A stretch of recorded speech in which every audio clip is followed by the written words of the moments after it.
విశ్లేషించడం ద్వారా జరిగింది. ఈ రోజున మన రాష్ట్రంలో ఏర్పడిన ఈ క్లిష్ట పరిస్థితులకు, అనుకూల పరిస్థితులకు కారణాలన్నింటిలో తెలపడం జరిగింది. ప్రస్తుతం మన రాష్ట్రంలో సహజ వనరులకు, మానవ వనరులకు కొరత లేదు, కానీ ఆర్థిక వనరులకు తీవ్ర కొరత ఉన్నది. ఈ క్లిష్ట పరిస్థితుల నుండి రాష్ట్రాన్ని గట్టెక్కించే నాయకత్వ ఆవశ్యకతను గుర్తించి కూటమికి ఇంతటి ఘన విజయాన్ని కట్టబెట్టిన విఘ్నులైన ఆంధ్రప్రదేశ్ ప్రజలకు ఈ సభాముఖంగా శిరస్సు వంచి కృతజ్ఞతలు తెలియజేసుకుంటున్నాను. అధ్యక్ష, మనం పరిశీలించినట్లయితే గత 5 సంవత్సరాల పాలనా కాలంలో విధ్వంసంతో మొదలై సహజ వనరుల దోపిడీ, అరాచక శక్తుల వికృత రూపం దాల్చడం, పేదల భూముల ఆక్రమణతో కొనసాగింది. అధ్యక్ష, నవ్యాంధ్ర నిర్మాణానికై 2014-19 మధ్యకాలంలో పడిన అభివృద్ధి అడుగులను 2019-24 మధ్యంలో విధ్వంసం చేయడం మనం చూసాం. దీని ఫలితం మన భవిష్యత్తు తరాలు కూడా అనుభవించే పరిస్థితి తీసుకొచ్చారు గత ప్రభుత్వ పాలకులు.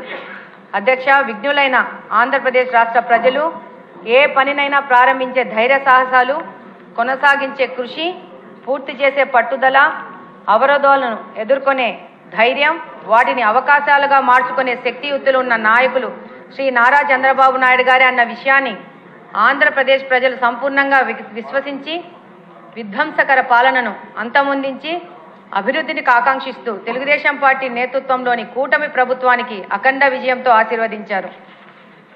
అధ్యక్ష, రాష్ట్ర విభజన అనంతరం 16,000 కోట్ల ఆర్థిక లోటు మరియు 12 మిలియన్ యూనిట్ల విద్యుత్ కొరత ఏర్పడిన నవ్యాంధ్రప్రదేశ్కు కరెంటు లేనిదే పరిశ్రమలు రావని గుర్తించి 2014లో అధికారంలోకి వచ్చిన కొద్ది మాసాలలోనే భారతదేశంలోని నిరంతర నాణ్యమైన విద్యుత్తును సరఫరా చేసే మొట్టమొదటి 3 రాష్ట్రాలతో ఆంధ్రప్రదేశ్ను జత చేసి కరెంటు కొరత లేకుండా చేసిన సమర్థులు మన నాయకులు శ్రీ నారా చంద్రబాబు నాయుడు గారు.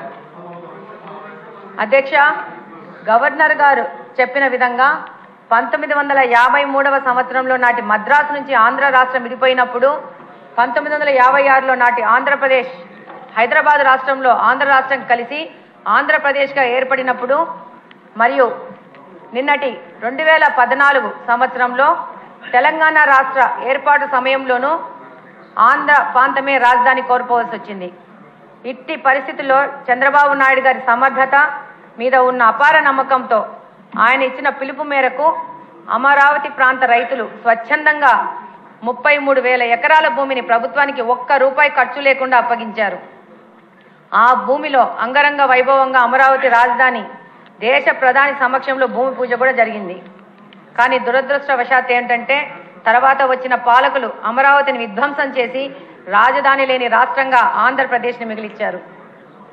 అధ్యక్ష, పెట్టుబడులు పెట్టిన పారిశ్రామికవేత్తలను మరియు సంబంధిత ప్రభుత్వ శాఖల అధికారులు జైలుకు వెళ్లిన నేపథ్యం ఉన్న గత పాలకులు వారసత్వం ఉన్న మన రాష్ట్రంలో పెట్టుబడులు పెట్టడానికి ఎవరూ ముందుకు రాని ఈ తరుణంలో పారిశ్రామికవేత్తలకు భరోసా కల్పించి శాంతియుతమైన వాతావరణం కల్పించి పెట్టుబడులు రాబట్టడంలో మన నాయకులు శ్రీ నారా చంద్రబాబు నాయుడు గారు సఫలీకృతం అవుతున్నారు. Every crisis offers you an extra desired power అన్న మాటల చందాన మన నాయకులు శ్రీ నారా చంద్రబాబు నాయుడు గారు నిరంతరం నూతన శక్తితో పనిచేస్తూ మన రాష్ట్ర భవిష్యత్తును నిర్మించే పనిలో ఉన్నారు.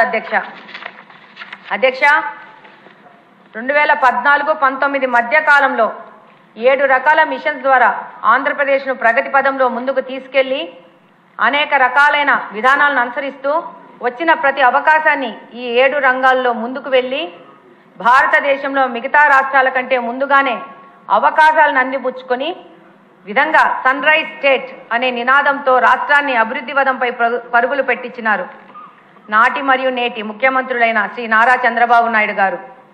కానీ గత 5 సంవత్సరాల్లో పాలకుల అనాలోచిత విధానాల కారణంగా పెట్టుబడులు మన రాష్ట్రం నుండి వెనక్కి వెళ్లడం మనం చూసాం. ఇట్టి పరిస్థితుల్లోనూ nothing can be done without hope and confidence అన్న సూత్రాన్ని పూర్తిగా నమ్మిన వ్యక్తిగా శ్రీ నారా చంద్రబాబు నాయుడు గారు మన రాష్ట్రాన్ని ముందుకు నడిపించే ప్రయత్నం చేస్తున్నారు. అధ్యక్ష, 2014-19 మధ్య కాలంలో జన్మభూమి అనే కార్యక్రమం ద్వారా దేశ విదేశాల్లో సెటిల్ అయిన తెలుగు వారిని స్వగ్రామ అభివృద్ధిలో భాగస్వాములను చేసి ప్రజ్ఞాశీలి మన నారా చంద్రబాబు నాయుడు గారు ఈ కార్యక్రమం ద్వారా సూక్ష్మ ప్రణాళికను తయారు చేసి తద్వారా మండల స్థాయిలో జీడిపిని లెక్కించడం ద్వారా ప్రజల జీవన ప్రమాణాన్ని అంచనా వేసి తద్వారా అభివృద్ధి కార్యక్రమాలను చేపట్టడం జరిగింది. అధ్యక్ష, 2014-19 పాలన కాలంలో అభివృద్ధితో పాటు సంక్షేమానికి ప్రాధాన్యత ఇచ్చి 200 రూపాయలుగా ఉన్న సామాజిక పెన్షన్ను 2000 రూపాయలకు పెంచిన ఘనత నారా చంద్రబాబు నాయుడు గారిది. దానిని ఇప్పుడు 4000 రూపాయలకు పెంచి అలాగనే వికలాంగులకు 6000 రూపాయలకు పెంచి సంక్షేమం పట్ల తనకున్న చిత్తశుద్ధిని చాటుకున్న మానవతావాది మన ముఖ్యమంత్రి చంద్రబాబు నాయుడు గారు. అధ్యక్ష, ముఖ్యంగా ప్రస్తుతం మన రాష్ట్రంలో ఉన్న మానవ వనరుల నైపుణ్యాలను లెక్కించేందుకు ఒక కొత్త వరవడి స్కిల్ సెన్సెస్ చేపడుతుండడం దేశానికే ఆదర్శం కానున్నది. అధ్యక్ష, 2014 నుంచి 19 మధ్యకాలంలో స్మార్ట్ విలేజ్ స్మార్ట్ వార్డ్ అనే కార్యక్రమం ద్వారా గ్రామాలు మరియు వార్డుల్లో 20 రకాల జీవన ప్రమాణాలను అభివృద్ధి పరిచే సంకల్పంతో పనిచేశాం. మన గౌరవ ముఖ్యమంత్రి నారా చంద్రబాబు నాయుడు గారు. అధ్యక్ష, పేదలకు 5 రూపాయలకే భోజనాన్ని అందించే అన్నా క్యాంటీన్లను గత ప్రభుత్వం రద్దు చేయడం అత్యంత అనాలోచిత చర్య. ప్రస్తుతం మన ప్రభుత్వం తిరిగి అన్నా క్యాంటీన్లని ఏర్పాటు చేస్తుండడం ఒక ఆనందదాయకమైన పరిణామం. అధ్యక్ష, ప్రతిభావంతులైన ఎస్సీ ఎస్టీల పిల్లల విద్యాపరమైన అవసరాలను దృష్టిలో ఉంచుకొని అంబేద్కర్ విద్యానిధి పేరిట ఒక నిధిని ఏర్పాటు చేసి ఉండడం 2015-16వ సంవత్సరంలో వృత్తిపరమైన మార్గదర్శకత్వం ఇవ్వడం కోసం ఎన్టీఆర్ విద్యోన్నతి పథకం ద్వారా పాశ్చాత్య విశ్వవిద్యాలయాలలో పోస్ట్ గ్రాడ్యుయేషన్ లేదా దాని స్థాయి అయిన కోర్సులను అభ్యసించడానికి ఎస్సీ ఎస్టీ విద్యార్థులకు అవకాశం కల్పించారు. అధ్యక్ష, బీసీ సప్లాన్ను అమలు చేయాలని సంకల్పంతో 2015 బడ్జెట్ సదరు బిల్లును ఆమోదించి ఉండడం ఈ సందర్భంగా మనమందరం ప్రస్తావించుకోవాల్సిన అవసరం ఎంతైనా ఉంది.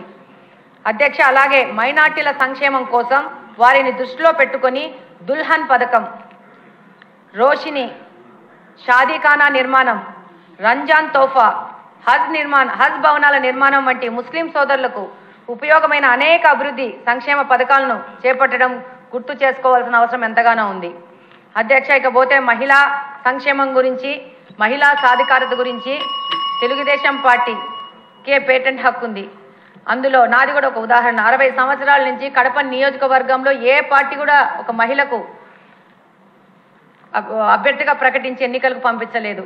నారా చంద్రబాబు నాయుడు గారు ఇది గుర్తించి నన్ను ప్రోత్సహించి ఈరోజు మీ ముందుకు వచ్చి ఇది మాట్లాడడానికి అవకాశం కల్పించినారు. ఈ ఘనత నారా చంద్రబాబు నాయుడు గారిదే.